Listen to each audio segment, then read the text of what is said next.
Here's a quick overview of our blue 2011 Nissan Leaf.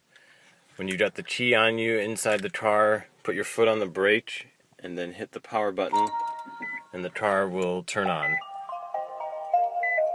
The first thing to point out on the dashboard is the number in the lower right, 36 miles left. That's an indicator that tells you how much battery power you have remaining, and it estimates how many more miles you can go before you're out of charge. The dots across the top are an indicator for whether you're using power or regenerating power by braking or coasting downhill. If you step on the accelerator, the dots will extend to the right, showing that you're using power, and if you brake, they'll extend to the left, showing that you're gaining some power back. So your goal is to keep as few of those dots lit up as possible, because that means you're driving smoothly and efficiently, and you'll get the most miles out of one charge. When it comes time for you to recharge, reach down here.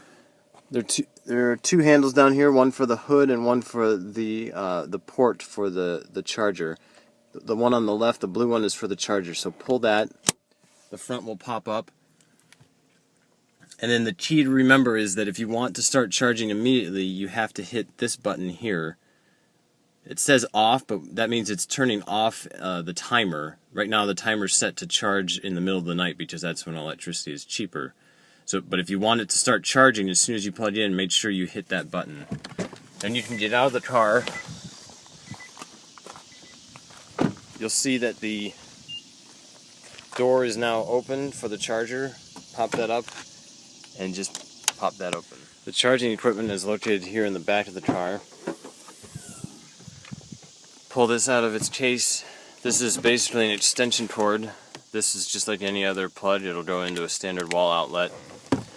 And then this is the end that plugs into the front of the car. This end plugs into any wall outlet like this. And once it's plugged in, you should see that green light is lit up, meaning it's ready to charge. So then at the other end of the cord, we have the connector. This little padlock is something we put on for security. Once it's in place, it locks this connector into the car, but it also prevents us from putting it in right now. So I'm taking it out, setting it aside for now. And then this just snaps, take that off, and this will snap into place. You'll hear a beep, and if you do it correctly, these lights one of these will be flashing. This is kind of like your cell phone showing how much of the battery is full. Right now, we started with a battery that was about a third full. It's charging the second third of it, and if you let it go all the way, it'll charge up until all three are solid lights. If you didn't hit the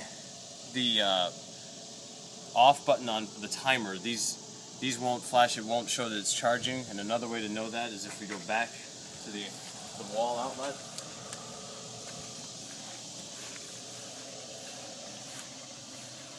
We can see here that it says charge. If the battery was not charging, this would still only say ready, but we did it correctly. We turned off the timer, so we are actually charging the car. And remember that when it's plugged in the wall like this, you get about 5 miles for every hour that it's plugged in.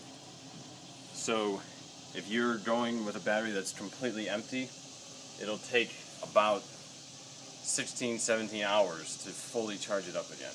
But most of the time you won't be plugging in with a completely depleted battery. But just keep that in mind, and you should be okay. And then remember, for security, when you have it connected, slide the padlock back in and lock it. That'll keep anyone from... You can't pull it out of the car now. Someone could come and pull you out of the wall and you'd stop charging, but at least no one can steal this piece of equipment because it's locked to the car. This circular knob between the two front seats is the gear selector. You select a gear by pulling it down to the position as shown on the little diagram, and releasing it, it'll go back to its original spot. The gears are pretty self-explanatory. The one thing to keep in mind is that there's both drive and eco mode. Drive is just like you drive on a regular car. Eco mode prevents you from accelerating too fast and also tries to generate more power when you are either braking or coasting. So if you really want to maximize your charge, you put it in eco mode, and you do that by pulling it down to drive 2 times rather than once. And you can do that while the car's moving, you won't damage it. And when you switch to eco mode, this D that you see on the dash will switch to eco, and you'll probably see the mileage indicator in the lower right hand side go up by 5 to 10 additional miles.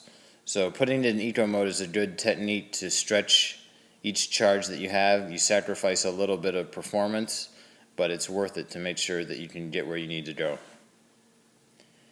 And finally, when you're ready to park, just like any other car, come to a complete stop and then push the P button that's in the middle of the gear selector.